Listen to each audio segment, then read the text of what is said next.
둘째 날 아침 요절 시작. 우리는 그리스도 안에서 그의 은혜의 풍성함을 따라 그의 피로 말미암아 속량 곧 죄 사함을 받았느니라. 에베소서 1장 7절 말씀. 아멘. 왜 근데 왼쪽을 봅니까? 성공 박수.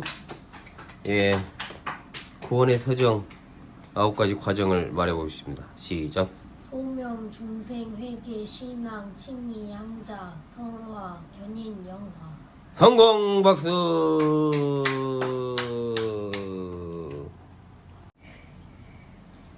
둘째 날 아침 요절입니다. 시작. 우리는 그리스도 안에서 그의 은혜의 풍성함을 따라 그의 피로 속량 곧 죄 사함을 받았느니라. 에베소서 1장 7절 말씀. 아멘. 성공 박수. 구원의 서정 9가지 과정을 말해보겠습니다. 시작. 소명, 중생, 회개, 신앙, 칭의, 양자, 성화, 견인, 영화입니다. 성공입니다. 박수.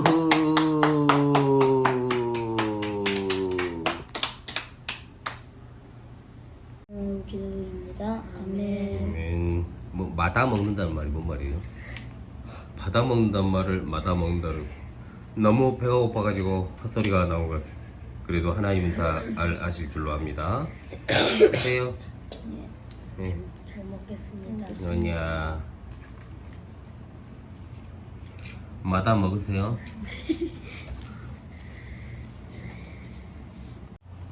예, 첫째 날 아니구나. 둘째 날 아침 요절 에베소 1장 7절입니다. 시작. 우리는 그리스도 안에서 그의 은혜의 풍성함을 따라 그의 피로 말미암아 성령 그 죄사함을 받았느니라. 에베소서 1장 7절 말씀. 성공 박수. 박수.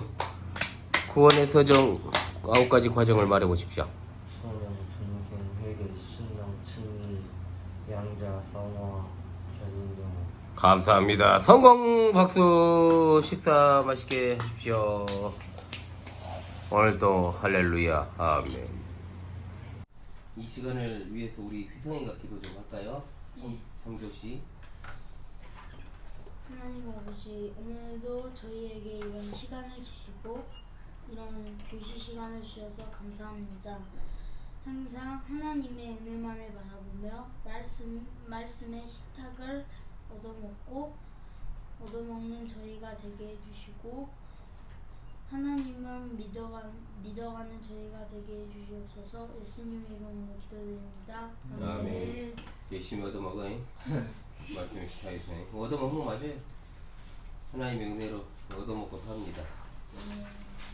예, 어제 1, 2교시 했고 복습을 잘 하셨을 거로 생각을 합니다. 자, 막간의 구원의 서정 9가지 과정 시작. 소명, 중생, 회개, 신앙, 칭의, 양자, 성화, 견인, 영화. 약간 머뭇거림이 있었죠. 예, 그래서 1, 2교시의 주제는 그거였죠. 1교시는 뭐 했습니까? 성령님의 인격에 대해서 공부를 했습니다. 성령님은 어떤 분이신가? 그리고 2교시는 뭐 했습니까? 성령님은 사역, 무슨 일을 하시는가에 대해서 공부를 했습니다. 여러분들 꼭 복습을 충실하게 하셔야지만이 7교시에서 이제 전체 복습을 할 때 무리하지 않고 잘 할 수가 있게 될 것입니다. 드디어 이제 우리는 3교시의 첫 번째 역, 소명역에 다다르게 되었습니다. 자, 소명은 다른 말로 무엇이라고 합니까? 부르심이라고 합니다. 6페이지 잘 보십시다. 자, 성령께서 구원을 적용하신다 그랬잖아요. 성부께서는 우리의 구원을 작정하시고 성자께서는 우리의 구원을 성취하시고 성령께서는 우리의 구원을 적용하신다 그랬습니다. 그런데 가장 먼저 나타난 행위는 바로 무엇이다? 소명입니다. 그래서 그리스도인을 한마디로 정의한다면 부르심을 입은 자다. 뭐라고요? 부르심을 입는 자. 그래서 하나님의 부르심 두 가지로 나누어서 볼 수 있습니다. 하나는 뭡니까? 외적인 부르심. 나타납니다. 외적인 부르심. 외적인 부르심. 나머지 하나는 내적인 부르심. 내적인 부르심. 자, 그런데 내적인 부르심은 또 다른 말로 유효적 부르심 또는 효과적 부르심이라고 합니다. 뭐라고요? 유효적 부르심, 효과적 부르심. 그 말은 무슨 말이냐면 하나님께서 부르시게 되면 반드시 거기에 응답하게 되어 있다라는 말이 바로 유효적, 효과적 부르심입니다. 아시겠죠? 예. 그렇다면 먼저 우리가 외적 부르심이란 무엇인가를 좀 살펴보도록 하겠습니다. 외적 부르심이라는 것은 죄인에게 그리스도 안에 있는 구원을 제시하여 죄의 용서와 영원한 생명을 얻기 위해서 그리스도를 믿어야 됨을 간절히 권면하고 또 경고하는 것이다. 그러니까 목사의 설교 사역도 여기에 해당할 것이고 또 이것을 갖다가 우리가 전도라고 부릅니다. 뭐라고요? 전도에다가 동그라미 해놓으세요. 전도라는 말은 복음을 전한다는 뜻입니다. 복음 전도. 자, 그러나 부른다고 해서 다 듣는 건 아니라 그랬죠. 네. 다 들었을 때 예수님을 믿는다면은 이 세상 사람 중에 안 믿을 사람이 어디 있겠습니까? 예. 그러나 예수님을 다 믿는 건 아니다. 성경은 분명 효과적이지 않은 부르심을 언급하고 있기 때문에 그렇습니다. 마가복음 16장 15절 시작. 또 이르시되 너희는 온 천하에 다니며 만민에게 복음을 전파하라. 마태복음 22장 14절이요. 청함을 입은 자는 많은데 택함을 입은 자는 적으니라. 자, 청함을 입었다라는 말은 외적인 부르심을 입었다는 겁니다. 그러나 택함을 입은 자는 적기 때문에 모든 사람이 복음을 전해 듣는다라고 해서 예수님을 믿는 건 아니라는 것을 우리 분명히 가르쳐주고 계시죠. 자, 그렇다면 외적 부르심의 주체는 누구냐? 바로 삼위일체 하나님이십니다. 동그라미. 삼위일체 하나님이시고 삼위일체 하나님은 무엇을 통해서? 어딘지 모릅니까? 네, 전도를 통해서 죄인을 부르십니다. 아시겠죠? 네. 고린도전서 1장 21절 김희원. 하나님이 지혜에 있어서는 이 세상이 자기 지혜로 하나님을 알지 못하므로 하나님께서 전도의 위전한 것으로 믿는 자들을 구원하시기를 기뻐하셨도다. 아멘. 네, 뭔가 좀 많이. 네. 그래서 이제 사람들이 하나님을 스스로 찾을 수가 없어요. 자기 지혜로. 그래서 하나님께서 전도라는 방법을 통해서 죄인을 부르시기를 기뻐하셨다는 내용입니다. 그렇기 때문에 여전히 하나님께서는 직접적으로 구원하실 수 있습니다. 지금도. 그러나 그런 방법보다는 주로 보편적으로는 전도, 목사의 복음 강서를 통해서 부르시기도 하고 또 신자의 신실한 권면과 경고의 메시지를 통해서 자신이 택한 자들을 부르신다라는 것을 고린도전서 1장 21절로 말씀해 주시는 거죠. 자, 그렇다면 외적 부르심의 내용은 무엇일까요? 내용이 굉장히 중요하겠죠. 첫째, 김희성. 하나님께서 행하신 구원의 역사를 제시해야 합니다. 그렇습니다. 사도행전 20장 27절 다 같이 시작. 이는 내가 버리지 않고 하나님의 뜻을 다 여러분에게 전하였습니다. 아멘. 아멘. 자, 하나님께서 행하신 구원의 역사를 다 제시하는 것이 복음입니다. 전도예요. 전도입니다. 그리고 두 번째, 성훈아. 주 예수를 믿으라. 왜냐하면 아니죠. 그리스도를 영접하도록 초청과 강권이 있어야 합니다. 그렇습니다. 사도행전 16장 31절 시작. 이르되 주 예수를 믿으라. 그리하면 너와 내 집이 구원을 받으리라. 아멘. 아멘을 망설이지 말고 좀 했으면 좋겠는데. 네. 그리스도를 영접하도록 초청을 해야 돼요. 예수님 믿어야 됩니다. 강권이 있어야 됩니다. 예수님 믿지 않으면 어디 갑니까? 지옥에 갑니다. 이 사실을 꼭 전할 수 있어야 됩니다. 예수를 믿으라. 그러면 너와 내 집이 구원을 받으리라. 그러니까 이때 당시에는요, 가장이 믿게 되면은 그 가정 안에 있는 모든 권속들이 함께 예수님을 믿게 되는 일들이 굉장히 많았기 때문에 너와 내 집이 구원을 받으리라고 말씀하신 거예요. 네. 자, 세 번째, 김희원.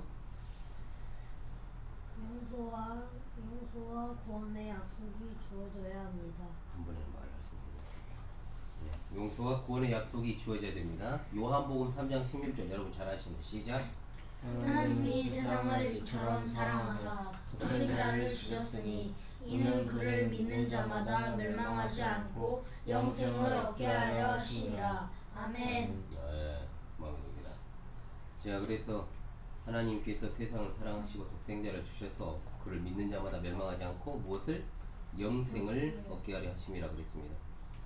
그러니까 믿게 되면은 용서받고 구원이 주어진다라는 것을 꼭 말해야 됩니다. 자, 세 가지 기억합시다. 외적 부르심의 내용. 첫 번째, 하나님이 행하신 구원의 역사를 다 제시해야 된다. 두 번째, 그리스도를 영접하도록 초청과 권면이 있어야, 강권이 있어야 된다. 세 번째, 용서와 구원의 약속이 주어져야 된다는 것. 이 세 가지를 꼭 기억하십시오. 네. 7페이지로 넘어가서 외적 부르심의 특징이 있습니다. 자, 첫째, 성아. 페이지 넘어가는데 어디겠니?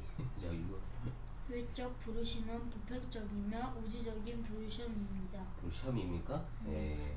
발음을 좀 정확히 해주시길 바랍니다. 외적 부르심은 보편적이며 우주적인 부르심이다. 자, 그 말은 모두에게 전해진다라는 뜻입니다. 아시겠죠? 둘째, 서원아. 외적 부르심은 진실한 부르심입니다. 그렇습니다.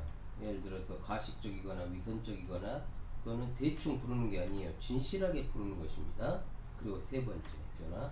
외적 부르심은 불신자로 하여금 핑계하지 못하게 합니다. 그렇습니다. 그러니까 뭔 말이냐? 외적 부르심을 통해서 불신자가 내가 못 들어서 예수님을 못 믿었다라는 말을 못 한다는 겁니다. 자, 예를 들어봅시다. 아빠가 예수님을 믿어야 구원받는다는 사실을 못 들었냐? 아니요? 들었죠? 네. 들었습니다. 그렇기 때문에 나중에 아빠가 그런 일이 없어야 되겠지만은 어떤 심판대 앞에 서게 됐을 때 내가 못 들어서 여기에 서게 되었다고 말할 수 없다는 겁니다. 분명한 사실이죠. 그렇기 때문에 빨리 예수님을 믿고 구원을 받도록 기도해야 됩니다. 아시겠습니까?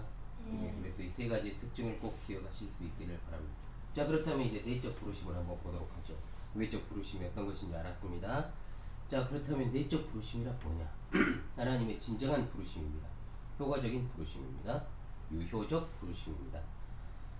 그러니까 외적 부르심이 하나님께서 죄인들에게 참 복음의 내용을 제시해 주는 것이라고 한다면 내적 부르심이 뭐다? 죄인에게 제시된 하나님의 말씀이 줄 성령의 역사를 통해 구원으로 적용되는 소명을 말합니다. 그래서 사실상 우리가 소명이라고 했을 때는 내적인 소명을 말하는 겁니다. 아시겠죠? 네. 네. 그러면 외적 부르심과 내적 부르심 다른 거냐? 똑같은 거예요. 네. 왜냐면은 외적으로 부르잖아요, 다. 그런데 그것을 반응하는 사람은 그것이 내적으로 소명이 된 거고, 거기에 반응하지 않고 그냥 흘겨 들어버린 사람은 그것은 그냥 외적 부르심으로 끝나는 거예요. 네. 뭔 말인지 알겠습니까? 네. 자, 그렇기 때문에 성령의 역사를 통해 구원으로 적용되는 소명이 무슨 소명이다? 내적 부르심. 그렇습니다. 내적 소명, 내적 부르심입니다. 그래서 첫 번째 굵은 글씨 변화. 내적인 부르심은 외적인 부르심과 뗄 수 없는 관계입니다. 그렇습니다. 이 둘은 두 개의 다른 부르심이 아니에요. 결과적으로 구원의 효과를 가져오는 것을 무슨 부르심? 내적 부르심이라고 하고, 구원의 효과를 가져오지 못하는 것을 무슨 부르심? 외적 외적 부르심이라고 하는 거예요. 사도행전 16장 14절 시작.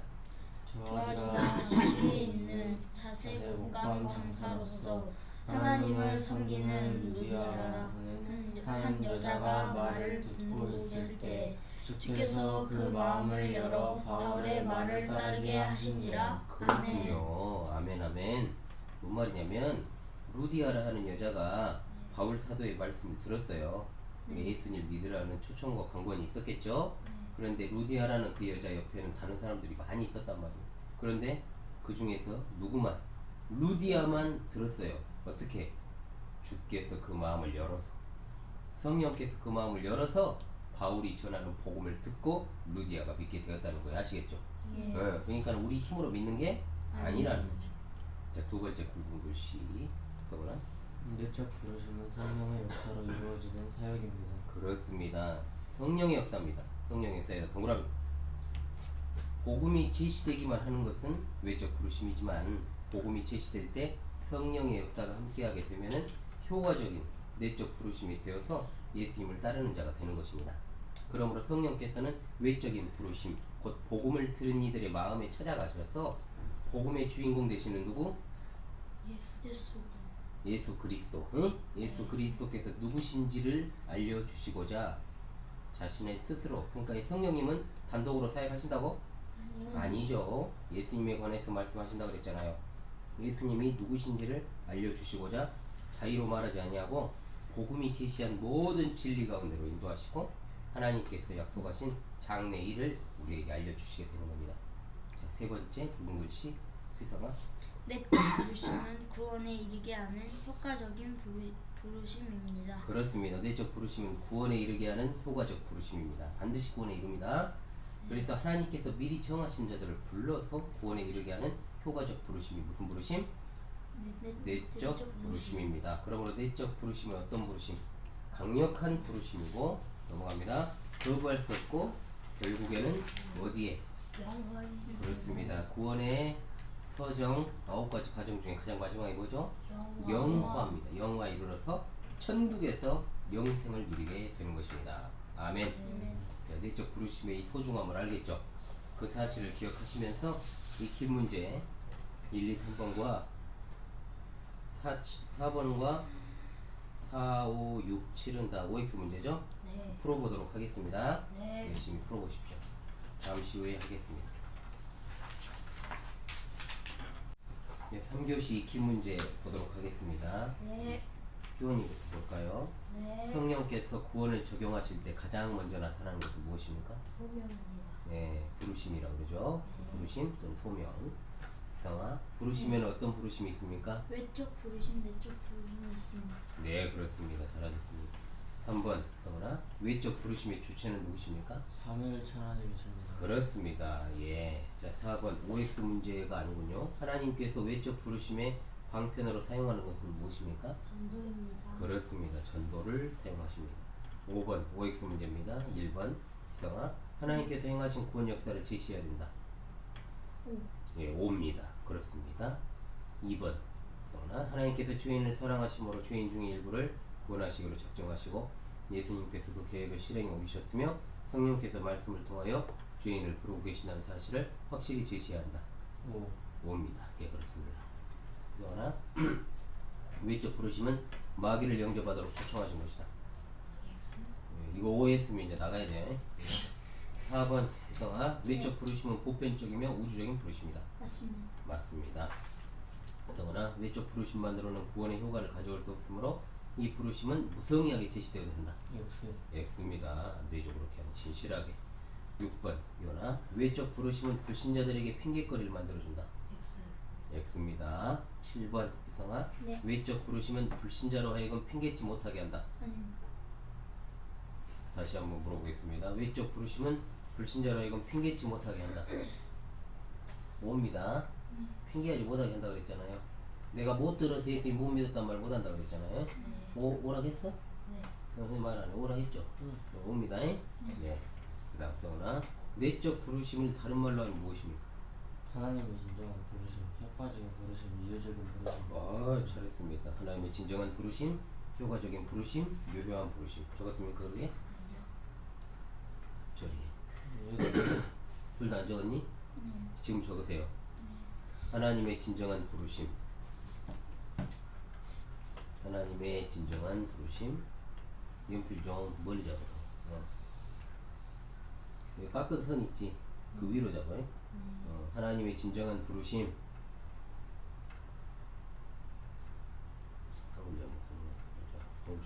효과적인 부르심. 효과적인 부르심. 선생님 칸이 안 나온다. 칸이. 그 다음 유효적 부르심. 글씨를 조금만 적게 써도 돼. 다음부터는 목사님이 칸을 좀 많이 만들어 줄게요. 그냥 어릴 때는 글씨 좀 크게 쓰는 건 괜찮아. 네, 됐습니다. 진정한 부르심, 효과적인 부르심, 유효적 부르심. 예, 7번 OX 문제로 가겠습니다. 7번에 1번 비오나, 내적 부르심이란 하나님의 진정한 부르심, 효과적 부르심, 유효적. 바로 있네 밑에. 네. 5죠. 뭔데 왜 그따구 썼습니까? 그러면 안 되겠죠? 예. 이상아, 내적 부르심은 외적 부르심 사이에는 아무 관계가 없다. 아니죠. X죠. 네. 그러나 내적 부르심은 외적 부르심과 뗄 수 없는 관계를 가진다. 5. 네, 맞습니다. 5입니다. 자, 비오나, 내적 부르심은 성령의 역사로 이루어진다. 네, 5입니다. 이상아, 내적 부르심은 강력한 부르심, 즉 구원에 이르게 하는 효과적인 부르심이다. 그렇습니다. 자, 6번 성은아, 내적 부르심은 강력한 부르심이긴 하지만 거부할 수 있는 부르심이다. X. X입니다. 이거 하신 분 있습니까? 아니요. 네, 없죠. 마지막 7번 이상한 표현아, 내적 부르심은 결국 영화에까지 이르러 하나님의 나라에서 영생을 누리게 하는 부르심이다. 그렇습니다. 박수! 3교시를 이렇게 잘 마치도록 하겠습니다. 네. 여러분, 이제 오전에 3교시가 있고 저녁에 4, 5교시가 있습니다. 오늘은. 네. 근데 자꾸 이제 아까 휘원이가 4, 5교시를 어제 했지 않냐고 뭐 이상한 소리를 쳤는데 오늘 할 겁니다. 네, 그래서 더 이상 헛소리를 집어쳐 주시기 바랍니다. 아시겠습니까? 네, 알겠습니다. 이렇게 3교시를 마무리하겠습니다. 감사합니다. 박수 한번 합시다. 예, 고맙습니다. 예, 3교시까지 잘 하셨죠? 예, 고맙습니다.